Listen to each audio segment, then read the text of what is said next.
It's time for truth.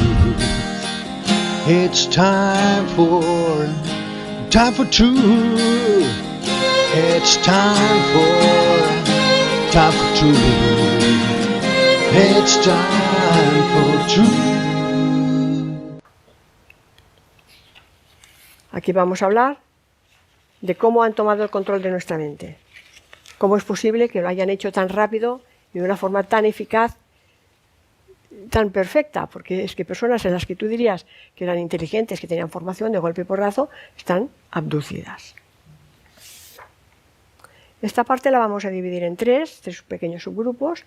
Primero hablaremos de cosas que ya se conocen desde hace 50 o 60 años, que es la neolengua, cómo se utiliza el lenguaje. Esta es la parte teórica, por así decirlo, todavía apartada de la ingeniería. La segunda es cómo fijan las creencias, también son temas estudiados. Voy a hablar de dos lingüistas, John Van Dyke y Joseph Overton. Y después la tercera parte son los factores que determinan la efectividad de estas respuestas emocionales. Ahí me voy a entretener un poquito más. Bien, ¿qué es la neolengua? Bueno, aquí he supuesto las referencias para entender un poquito la neolengua. El primero es un escritor, Victor Kemplerer, que era profesor de literatura durante la Alemania nazi, que hizo un estudio sobre cómo la propaganda de Goebbels adulteraba el significado de las palabras. Entonces este es un libro de consulta que se estudia en la universidad. Goebbels fue el primero que lo implantó, pero sí que es importante saber que George Orwell, que es el seudónimo de Eric Arthur Blair, vivió esta situación. Y cuando él crea su novela en 1984 y crea el término de neolengua, conoce muy bien lo que está sucediendo y cómo lo están haciendo. ¿Entendéis? Esto se ha aplicado básicamente se da en todas las escuelas de periodismo en el tema de la propaganda comercial, lo que es el marketing para vender más productos en ventas, ¿vale? El gran impulsor es Edward Bernays, pero desde luego cuando tenemos que empezar a preocuparnos es cuando este tema entra en el Club Bilderberg dentro del programa de actividades del año 2018, creo que fue, sí. Ya acuñan un término que es el de post-truth world, el mundo de la posverdad, donde ya no importa la verdad para nada, sino que la verdad se construye, que es exactamente lo que hacía Goebbels en sus discursos de propaganda, ¿vale? Él hacía unas charlas por la radio en la que definía todo lo que había pasado y cómo tenía que contarse, ¿vale? Entonces Orwell vive esta situación también entonces en la Guerra Civil Española y él se inspira en los sucesos en España para crear su novela. Entonces, ¿qué es la neolengua? Es una versión simplificada de la lengua normal, de la lengua, él la distingue como Old Speak, vieja lengua, en la que se han eliminado las palabras. Todas aquellas palabras que pueden poner en peligro el partido son eliminadas, porque si de esta manera no existe la palabra para definirlo, el término no existe. Parece una cosa surrealista, pero funciona. Es decir, si no tenemos palabras para designar las cosas dejan de existir. Con la reducción del vocabulario al mínimo indispensable, además se está disminuyendo las áreas del pensamiento y se pierden todas las asociaciones de ideas. Es una propuesta realmente que limita mucho. Si os fijáis, hace un año nuestros abuelos tenían gran cantidad de vocabulario, cada vez hablábamos peor y cada vez tenemos menos palabras para designar las cosas. Esto tampoco es inocente, esto también es intencionado, ¿eh? Antes yo recuerdo que ya en el parvulario nos reían poemas, y nadie se preocupaba que tuviéramos un trauma por no entender un poema, ¿eh? Sencillamente teníamos una versatilidad con el lenguaje que se está perdiendo de modo escandaloso. Entonces se limita el pensamiento, el lenguaje, las palabras necesarias. Bien, entonces hoy en día se está aplicando la neolengua. ¿Yo qué he hecho? He preparado una pequeña lista de neolengua, es decir, ¿qué se hace? Se cambia el significado de las palabras para que el término no exista. ¿Entendéis? Es decir, si utilizo la palabra para algo diferente de lo que significa, pues como no puedo usar otra palabra porque no tengo término, pues voy a usar la palabra que me dice el sistema. Entonces esto se repite en los medios de comunicación. Todos hablamos, por ejemplo, del 5G. Y ahora yo os voy a decir una palabra y os voy a decir la definición real. Es decir, cada vez que oigáis 5G, lo que tenéis que oír es armas tecnológicas de geolocalización de la población y control masivo de información. Esto es un 5G. No son antenas para que nos bajemos programas de ordenador más rápido. No seáis tontos. Son armas tecnológicas de geolocalización de la población y control masivo de la información. Cada vez que oigáis televisión, es un arma de propaganda del poder para la manipulación y estulticia masiva de la población. Es un arma de control. El gran hermano.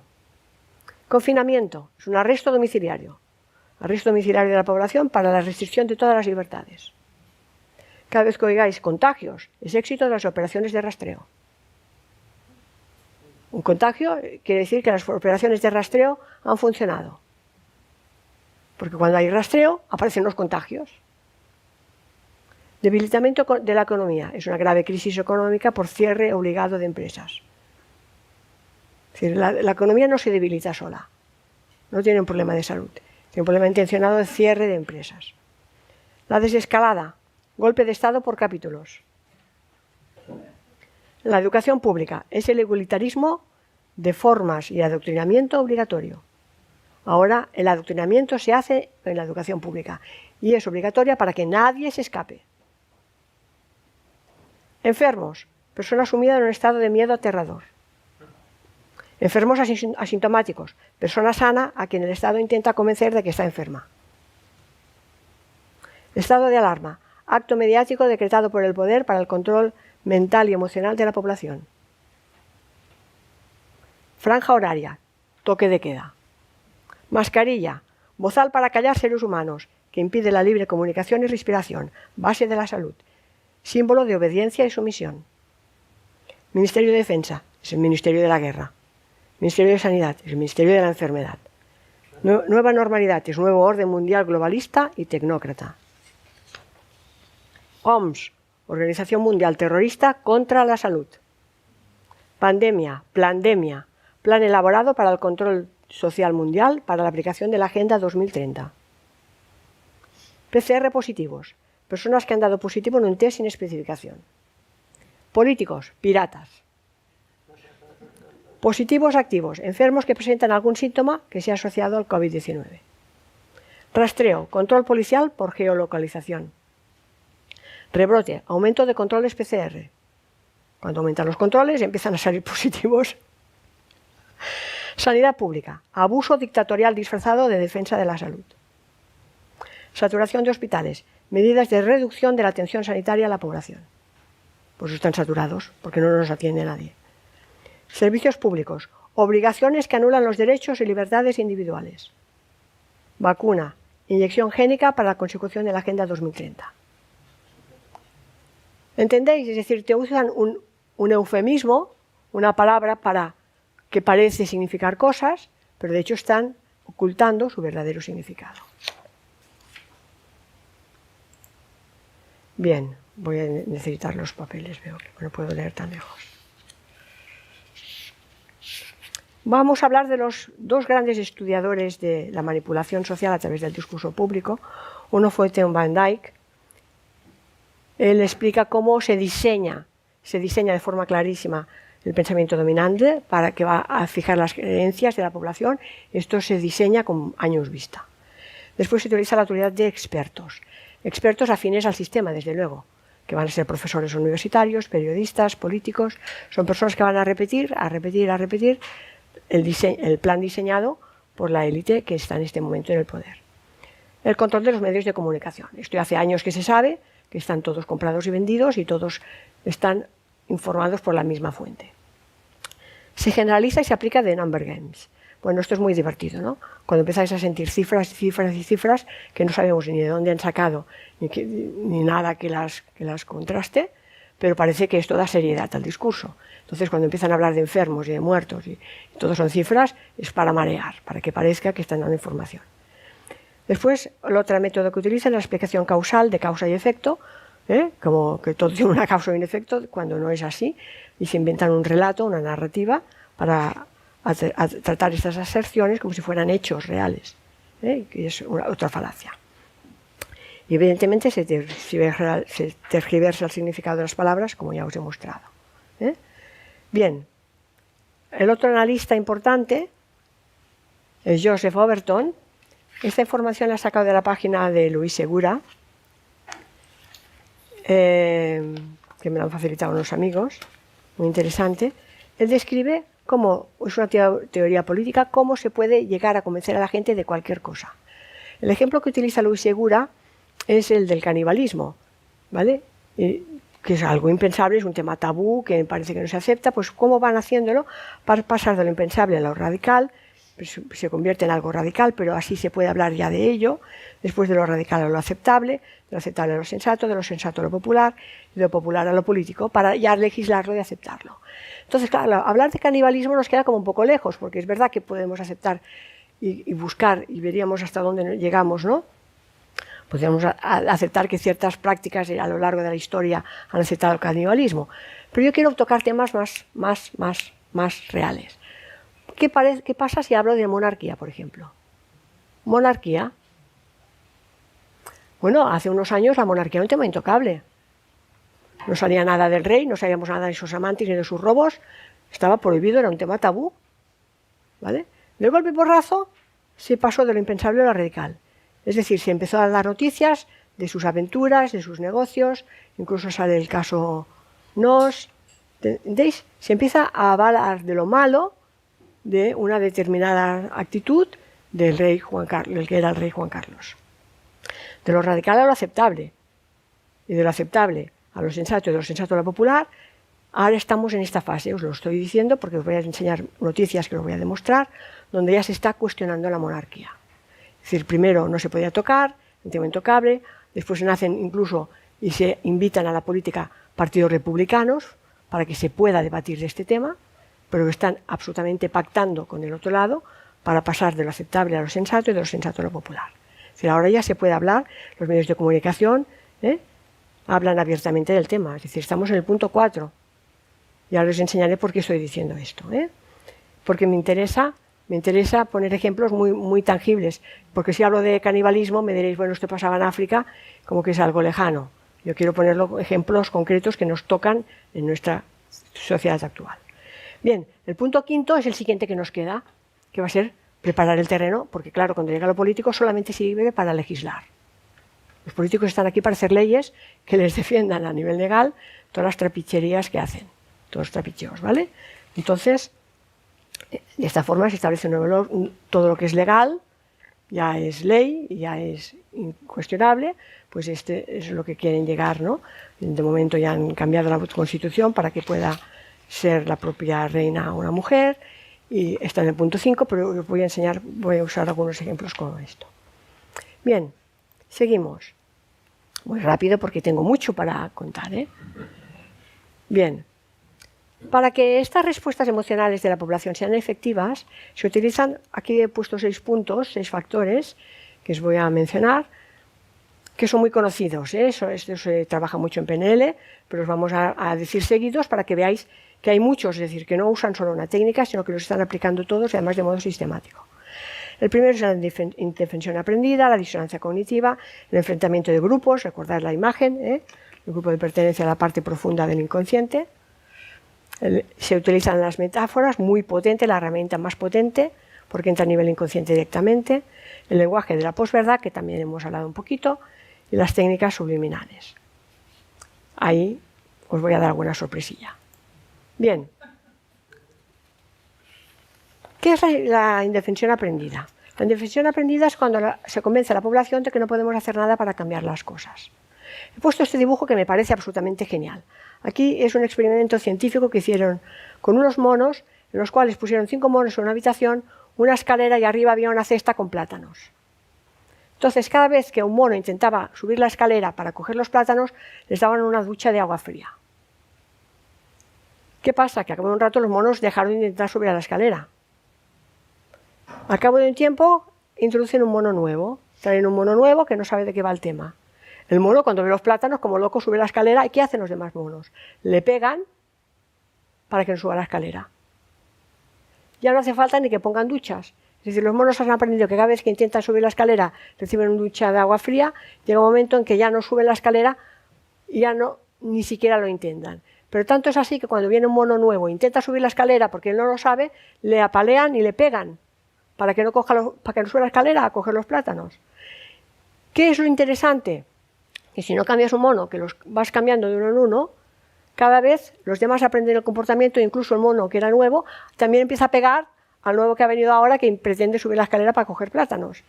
Y llega un momento que has cambiado los 5 monos y los 5 pegan a quien quiera e intente coger plátanos para que no lo haga, sin saber por qué. Esto es la indefensión aprendida. Y reaccionamos defendiendo cosas que no sabemos ni por qué las hacemos. Es terrible, es terrible. Bien, creo que el ejemplo es muy... Claro. Es alucinante porque no sabemos por qué reaccionamos de esta forma violenta, pero lo aplicamos de forma perfecta, ¿vale? Bien, el punto 2 que es la disonancia cognitiva. Hay que mencionar aquí que nuestro cerebro está lateralizado, es decir, no se comporta igual, no son las mismas funciones las que hace el hemisferio derecho que el izquierdo. El izquierdo es lógico, racional, y el derecho es el creativo, lo intuitivo, lo artístico, lo holístico. Entonces esto es muy importante, porque cuando nos dan información que entra a 2 niveles diferentes, ¿qué pasa? Se crea una disonancia cognitiva. ¿Y quién gana? Siempre el inconsciente, ya os lo digo, siempre. Y eso lo saben. Entonces, ¿qué hacen? Dan una información auditiva, por ejemplo, cómprate un coche porque gasta muy poco, porque es muy seguro, porque es ecológico. ¿Y la imagen qué es? Un coche rojo, descapotable, con un tío cañón, con una mujer guapísima que está ligada. Entonces, ¿qué imagen entra en el inconsciente? Primero, la imagen siempre, porque es el hemisferio derecho, y es la emocional. Entonces, yo pienso que me compraré el coche porque consume poco y me lo he comprado a ver si ligo. ¿Vale? Bueno, he puesto unos cuantos ejemplos aquí también, porque esto puede ser bastante más sutil. Es decir, la disonancia cognitiva se puede dar cuando hay una contradicción y esta contradicción nos obliga... Esto, por ejemplo, es el signo de Estocolmo, ¿vale? ¿Qué pasa con alguien que ha sido secuestrado que acaba defendiendo a su secuestrador? Es decir, cuando tenemos una situación tan crítica que pone en duda nuestras propias creencias, acabamos modificando las creencias antes que ser capaces de reconocer un error o un engaño. Por eso decía Mark Twain que es más fácil engañar a la gente que convencerla de que ha sido engañada. Realmente hay una disonancia y no vamos a aceptarlo, ¿vale? Tanto es así que cualquier conocimiento o actitud o acción que ponga en riesgo mi creencia inconsciente, la voy a negar. Y soy capaz incluso de justificarla. Mira, a mí me habían dicho cuando salió el caso Pujol, recuerdo una persona muy querida que era más pujolista que Pujol, que cuando le conté decía, esto no es verdad. Me decía, no es verdad, porque es que no podía creerlo. Es decir, era tan grande el engaño de alguien en quien él había confiado tanto tiempo que no podía aceptar de ninguna manera que fuera un ladrón. ¿Entendéis? Es decir, somos capaces de negarlo antes que aceptar algo que va en contra de las creencias profundas. ¿Qué más? Pensad que esto se hace desde el poder y se aplica en una información binaria intencionada en los mensajes, ¿vale? ¿Qué pasa? Que el nivel reptiliano, que hemos dicho que es el cerebro más profundo, puede activarse con el sí no, y automáticamente te ha puesto el on-off o te ha puesto el off y ya no podemos razonar con aquella persona. Ya es imposible tener una conversación con ella, ¿vale? Esto se utiliza mucho en tema político, a veces con auténticas sandeces, para crear esta respuesta visceral. Bien. Aquí he puesto 2 imágenes. Esta es un anuncio de Marlboro. ¿Veis el paquete? Pone fumar mata. Pero ¿cómo son todos los anuncios de Marlboro? Los grandes paisajes, el cowboy con su caballo, la libertad. Entonces, ¿qué imagen está entrando? Es una disonancia cognitiva clarísima. Entra una imagen de poder, libertad, ¡wow! Y la otra, el tabaco. Y la frase es genial, ¿no? Freedom does not start with a maybe. Si la libertad no empieza con un quizás, lánzate a la aventura, lánzate a fumar, que mata, que importa. ¿Entiendes? Es decir, están jugando con esa disonancia porque es el lenguaje siempre del hemisferio derecho el que va a entrar en el plano emocional. El otro es un ejemplo claro en que se dan clases de psicología, que se ve cuando la palabra tiene un significado distinto a lo que significa.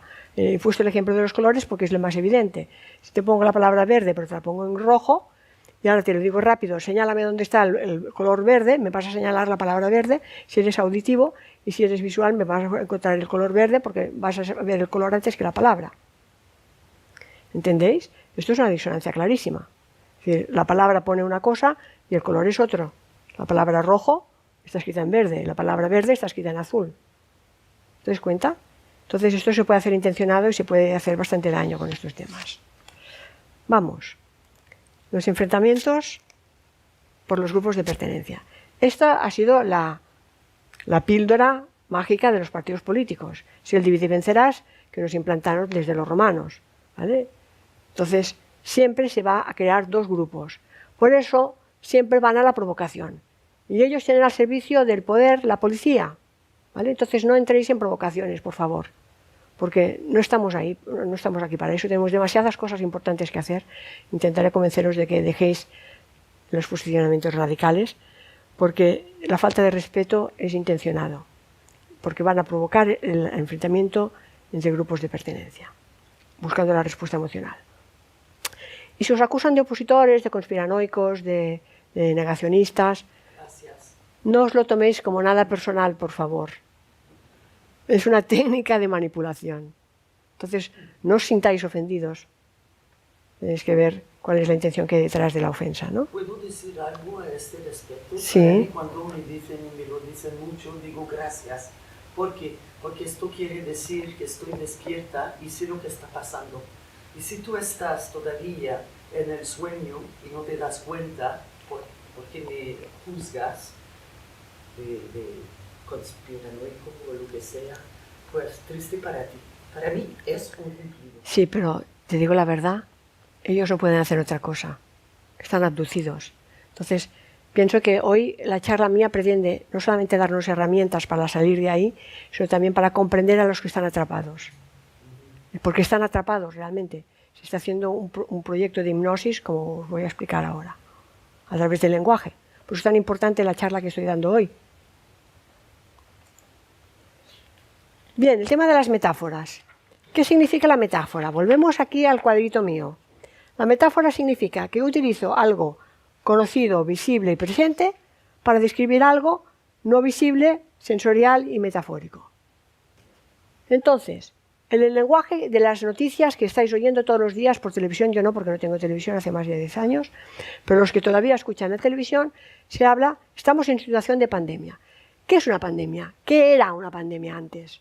La imagen que vemos aquí, la gente muriéndose por las calles, todos con mascarillas para poder respirar, realmente una situación catastrófica, ¿vale? Estamos ante un posible tsunami. Esta palabra la he oído así en los medios. Os pondré algún ejemplo más. ¿Cuál es la imagen que vemos del tsunami? El último, el de Fukushima, donde se destrozó todo. Entonces están usando información que nuestro cerebro asocia a cosas vistas para definir algo que no está visto. Claro, una situación de tsunami, ¿dónde está el tsunami? A ver, no hay un tsunami como algo tangible y real y verídico, ¿entendéis? O, por ejemplo, hablamos de la saturación de los hospitales. Bueno, la saturación sabíamos lo que era antes, porque ahora ya no, cuando teníamos que entrar en Barcelona en hora punta. Es decir, estaba todo saturado, ¿vale? Que ahora ni pasa, es una maravilla, es lo bueno que tiene esta situación, es que no hay colas de coches, ¿vale? Pero que entendáis que están utilizando la metáfora de algo conocido para asociarlo a algo desconocido y no visible para despertar nuestra reacción asociativa, ¿vale? Ahora voy a poner un ejemplo con metáforas, de metáforas en el lenguaje. Aquí he cogido una frase de un político en los que habla y dice: los índices de confianza en España se han hecho públicos hace tan solo unos días, muestran una notable recuperación de las expectativas de los españoles, de su confianza en el futuro, de su convicción de que ganaremos más pronto que tarde, ganaremos, tengo que hacer con la izquierda, ganaremos más pronto que tarde este importante reto, este momento delicado. Aquí hay la utilización descarada de metáforas que os he puesto. Primero, utiliza 5 nominalizaciones. Las nominalizaciones están también en el nivel inconsciente, a nivel de valores y creencias. Por lo tanto, utiliza confianza, recuperación, expectativas, convicción. ¿Qué significa eso? Que utiliza el lenguaje de confianza paternalista para que yo consiga la empatía del oyente y la confianza del oyente en que yo como gobierno voy a salvaros y voy a recuperaros y voy a hacer todo lo que haga falta para salvaros, ¿vale? Por lo tanto, lo que está haciendo es una activación, hay una respuesta emocional, ¿vale? Porque a partir de aquí empieza que ganaremos más pronto que tarde un importante reto, este momento delicado. De golpe, ¿qué pasa con el lenguaje? Que ha hecho un cambio, cuando ya me he ganado la confianza, es como, niño, ven, ven, que te voy a dar, y cuando se acerca, ¡pam!, le da un tortazo. ¿Lo habéis visto? Le van al perro porque se le ha escapado. Y cuando le ha agarrado y el perro viene, le da la patada. Pues la próxima vez no vendrá, ¿vale? Porque le has engañado. Pues esto lo hacen los políticos constantemente. Es decir, están en un lenguaje positivista en el cual tú recibes órdenes a nivel inconsciente que son de valores personales, de confianza, recuperación, convicción. Oh, qué bien, sin darme cuenta he caído en la trampa, y cuando estoy dentro de la trampa, ¡pamba! Ahora te doy. Ahora viene el miedo y ahí viene la manipulación. Ay, perdón, no sé qué. Ahora aquí. El lenguaje de la posverdad. Esto ya es oficial, ya tiene nombre y todo, ya salen los diccionarios, post-true wall. Y es que la realidad ya no existe, la verdad ya no existe, no importa que sea verdad o no, sino que el relato se crea desde los medios fácticos del poder, y es el que se repite hasta la saciedad por los medios de comunicación. Por tanto, fijaros, he puesto este chiste para hacer un poco de humor del tema, que es gravísimo, que es que ahora ya no se basa el conocimiento en el saber, ya no es pienso, ya no es Descartes, ya no es pienso, luego existo, sino que es creo, luego estoy en lo cierto, porque me lo creo. ¿Dónde están las creencias? Volvemos aquí, una y otra vez. ¿Os dais cuenta? Voy a poneros un ejemplo. Esto es un discurso o una comparecencia real de Pedro Sánchez del 25 de agosto del 2020. Así que está caliente, ¿vale? Es su comparecencia para las nuevas medidas después del periodo estival para hacer frente a la crisis sanitaria del COVID. He cogido párrafos elegidos, porque no voy a poner todo el discurso, que dura 7 minutos, pero para que veáis cómo lo hacen. Empieza diciendo: hace 5 meses, desde que el 14 de marzo decretamos el estado de alarma, en ese momento tomamos medidas muy severas, estrictas, para detener el contagio del virus, para salvar vidas y para evitar algo fundamental que logramos entre todos, y es el colapso de nuestros hospitales. ¿Qué ha hecho aquí? Brutal. Primero empieza con el lenguaje alarmista del miedo, ¿vale? Toda la metáfora de la respuesta de la guerra. Os voy a mostrar cómo se ha utilizado de forma reiterativa desde el gobierno la metáfora de que estamos en guerra. Os voy a enseñar en este ejemplo, ¿vale? Está hablando de alarma, ¿vale? De salvar vidas. Entonces lo justifica entrando en un tono paternalista que busca la empatía del oyente, del ciudadano. Lo hemos hecho entre todos, vamos a salvaros. ¿Entendéis? ¿Qué está haciendo? Es un juego de manipulación emocional total. Otro párrafo. Tenemos que atajarlo. Lo que requiere la situación es una respuesta más intensa y más serena. ¡Pam, pam, pam, pam! ¿Nos ha cogido algo? ¿Cómo puede ser más intensa la respuesta de la que hemos tenido, pero más serena? Eso es lo que hace un padre con su hijo, ¿verdad? Te castigo para tu bien, para educarte, ante la amenaza. Y ahora, atención, porque vuelvo al ejemplo que he hablado antes de la monarquía. No podemos permitir que la pandemia vuelva a un Estado compuesto cuasi federal, un Estado autonómico como el que tenemos. Recordemos que son las comunidades autónomas quienes tienen la capacidad de gestionar la emergencia sanitaria en todos y cada uno de los territorios. ¿Qué está haciendo? ¿No os dais cuenta de lo que está haciendo? Está introduciendo un tema en un discurso oficial como presidente del gobierno, está diciendo que estamos en un Estado casi federal, cuasi federal. Un Estado federal no tiene monarca. ¿Os dais cuenta que estamos en el punto 4, que os he dicho antes? Que está introduciendo ya. ¿Para qué? Para pasar seguidamente a legislarlo. Es decir, ya van introduciendo el cuestionamiento de la monarquía. ¿Para qué? Porque lo único que les falta al presidente del gobierno es ser presidente del Estado. Para que el presidente del gobierno pueda ser presidente del Estado, tiene que tener el control de las Fuerzas Armadas. Y no lo tienen.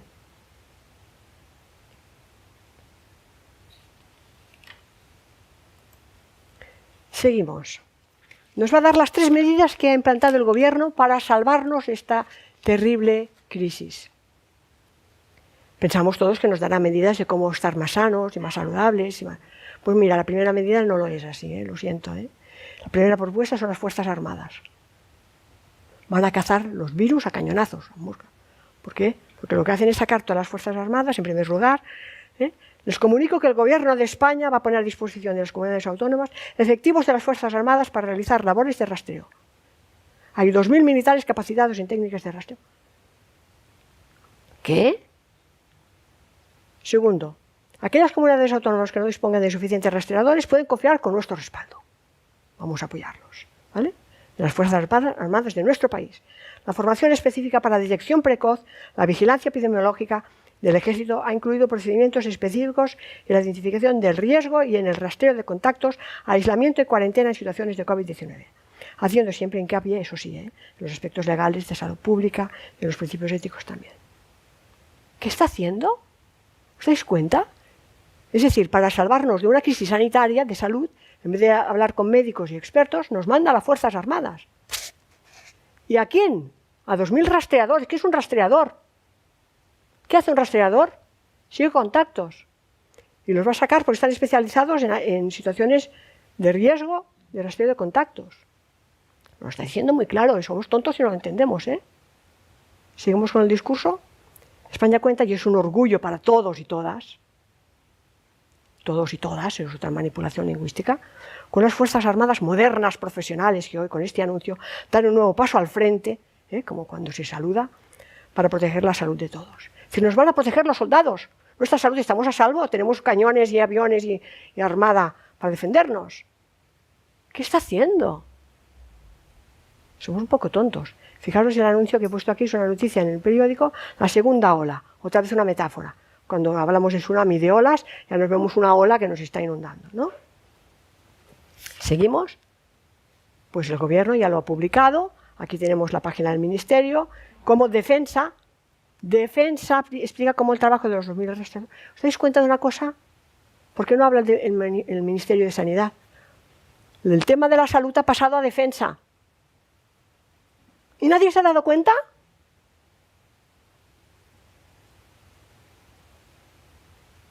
Seguimos. La segunda medida, aquí sí, ¿no? Aquí nos van a hablar de hacer deporte, de que nos toque el sol. Pues no. La segunda medida aquí del Gobierno es espionaje electrónico, geolocalización de ciudadanos, de datos. Es decir, diciendo palabras textuales del señor Sánchez. En segundo lugar, refuerzo de los medios digitales de rastreo. Como saben, la tecnología también puede salvar vidas, si se emplea para afrontar un desafío como el que tenemos delante. Y este virus lo es. Por eso hemos impulsado la aplicación Radar COVID, que a través de la información que obtiene en el rastreo de contactos, nos permite conocer el nivel de riesgo de contagio y avisar a los interesados. Nos van a avisar. Nos dicen, mira, este militar ha geolocalizado este virus que va para tu casa. Te aviso. Eso es un discurso de serio, ¿eh? Yo estoy ironizando.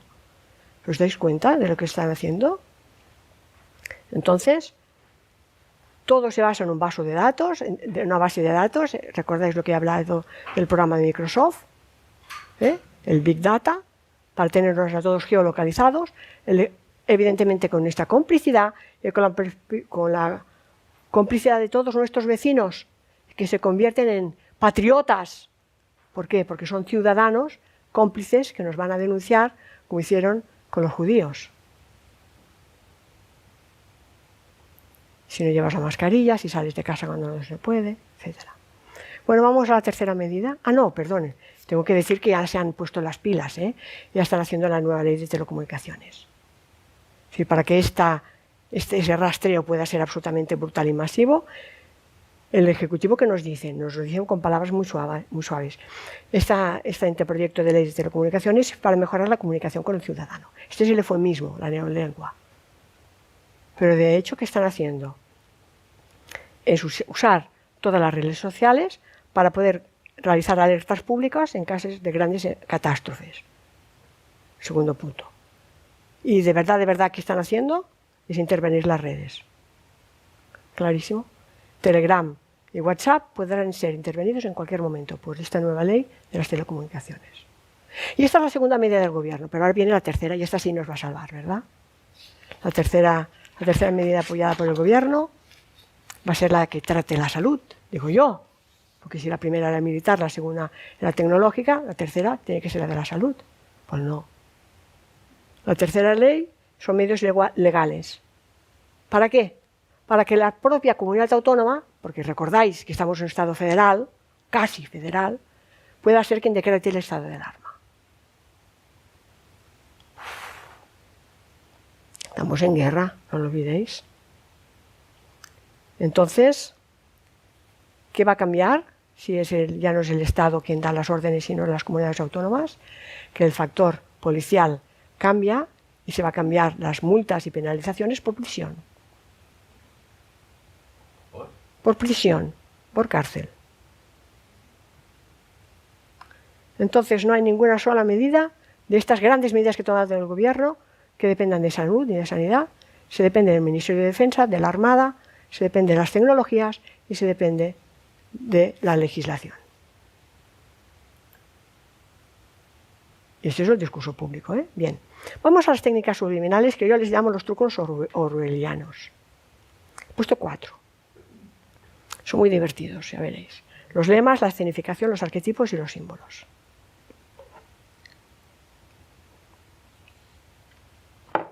Los lemas. Cada vez que hablan, fijaros que utilizan el 3.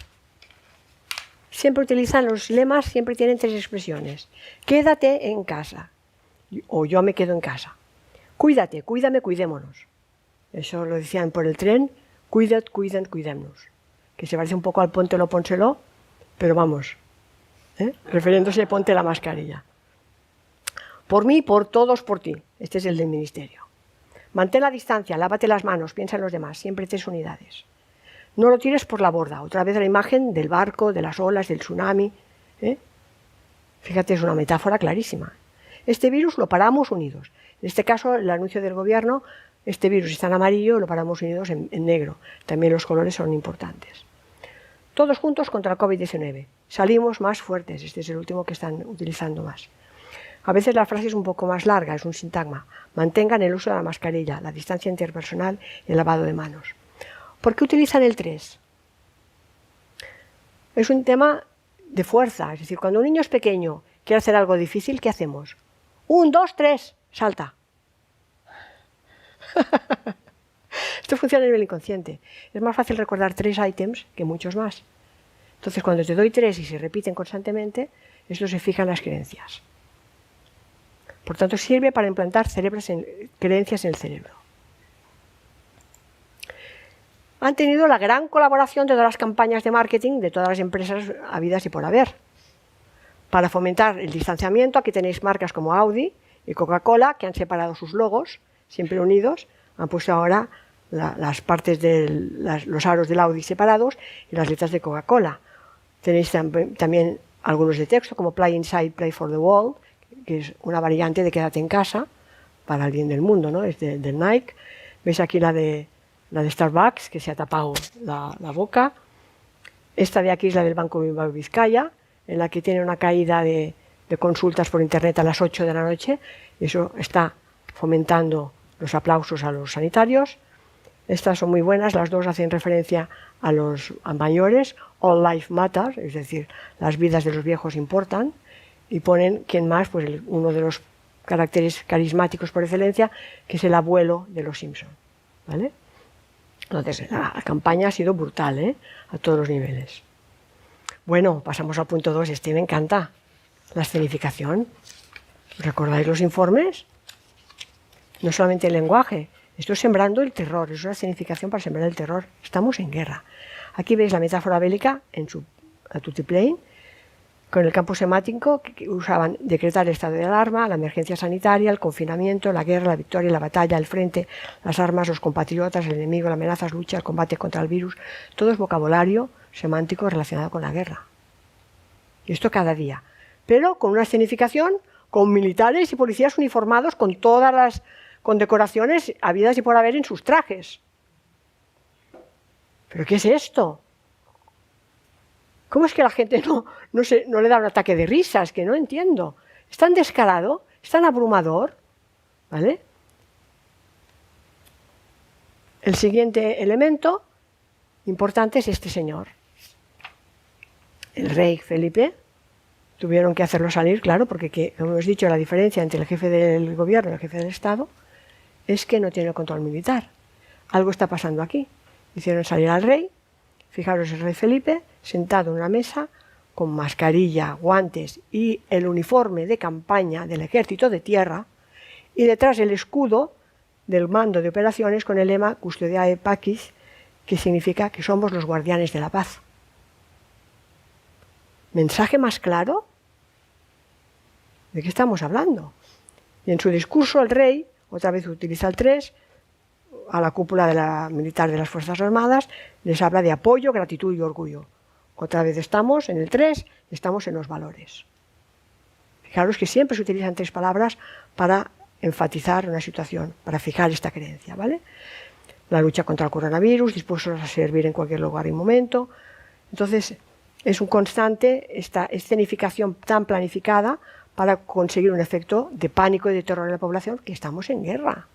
Cuidado, que ha salido el rey con uniforme de campaña, que es el uniforme. ¿Por qué no sale con su traje azul como siempre? No, sale vestido de militar, y además con el escudo del mando de operaciones, que es lo que le confiere a él el poder absoluto del Estado, como jefe del Estado, detrás. Los aplausos. Parecían inocentes, ¿verdad? Qué buena intención, vamos a aplaudir a los sanitarios. Es otra escenificación. ¿Por qué? Porque si tenemos una situación de riesgo hay que darle credibilidad.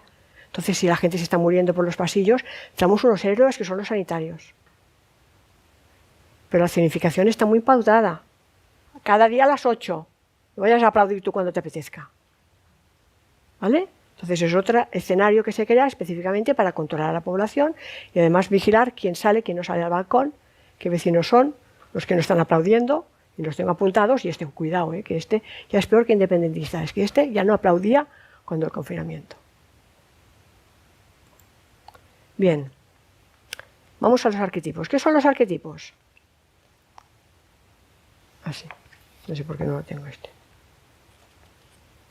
Los arquetipos son personajes, aquí sí.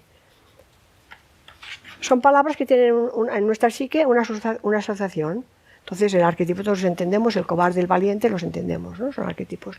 Bueno, pues ahora también se están utilizando arquetipos, y además muy claros, ¿vale? Cuando, por ejemplo, se autodefinen como, o definen el pensamiento antitotalitario. De hecho, es una mentira, porque ellos son totalitarismo puro de izquierdas, el que se está aplicando ahora. Es decir, no hay pluralidad, no hay capacidad no hay capacidad de debate ni de disidencia en absoluto. Entonces tenemos un totalitarismo marcado, pero ellos se autodefinen como antitotalitarios, porque los totalitarios son los de derechas, ¿no? Lo políticamente correcto, bueno, ahí va toda la ideología de izquierdas con todos sus ismos, que prefiero no entrar en este tema porque toca ampollas, pero que están al servicio de una agenda globalista y neoliberal. Todos los disidentes, todos están criminalizados. Por eso os digo que no os lo toméis personalmente. Pueden llamar radicales, antisistemas, reaccionarios, negacionistas, conspiranoicos, extremistas, todo lo que queráis, ¿vale?